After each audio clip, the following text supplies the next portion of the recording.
Arnold, and congrats to CFO on such an amazing event. The last time I was here was about 5 years ago, and I think it was like one of these sections, which is what I was expecting. So I'm here to, what Lo asked me to talk about was the journey of my company to listing. So my company is called Tremerton Capital. It's listed on the Johannesburg Stock Exchange. Our 27th listing anniversary is actually on Monday. And we're a bit of a dying breed. I just want to do a little test. Would you please, if you know what this is, put your hand up.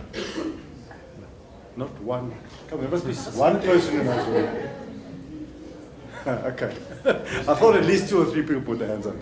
This is what used to be the stock exchange.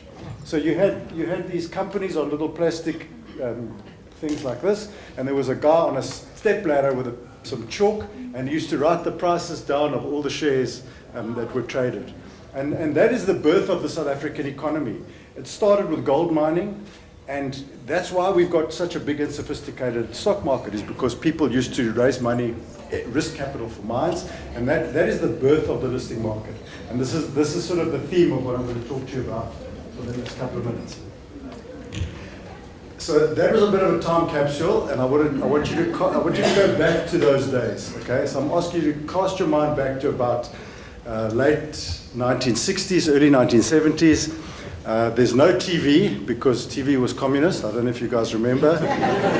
And the only thing you've got is the radio. And the radio is like what Instagram is today, like or TikTok or whatever. It was where you got your entertainment. It was where you got your information.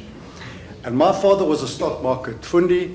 And every night at 5 o'clock, I used to sit on his knee and listen to the stock market prices. There was a radio program called the English Service of the SABC, and they used to literally read out all of these things. They would say Anglo-American, 5 Rand 65, De Beers, 30 Rand 40, whatever, and read through the whole stock market. And that's what people used to do in the evenings. And the stock market was part of the popular culture. And my father was a dentist. He wasn't a financially sophisticated person, but it was part of the ethos.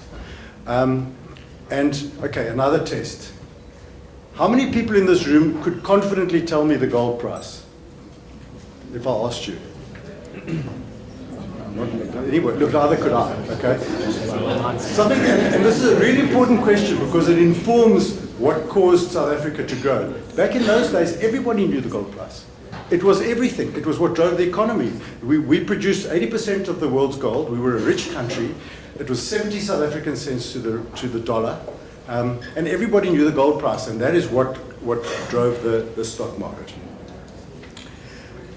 In addition to that, this is important context for why you could raise money as a small cap. There was a hothouse effect in South Africa because we had foreign exchange controls.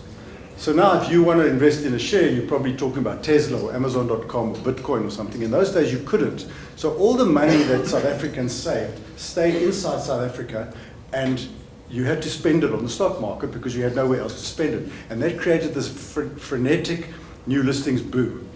So my first job was on the stock market in 1987, which was also the year of the big Wall Street crash.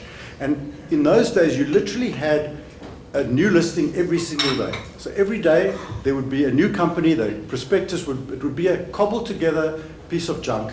Basically, you could take 5 companies, pretend to merge them, do a history, do a 5-year forecast, and you could list the thing, and you could raise money. And you can laugh at it now as being a bit of a gamble, but you understood it in those days. You understood that it was a gamble, and it was risk capital, and some of those companies are still here today. Dimension Data is still here, Altec is still here. There are lots of them that are big and successful, and a lot of them fell by the wayside. It was a different attitude to risk. Whereas now, you've got a situation where, for example, let's take Steinhoff as an example.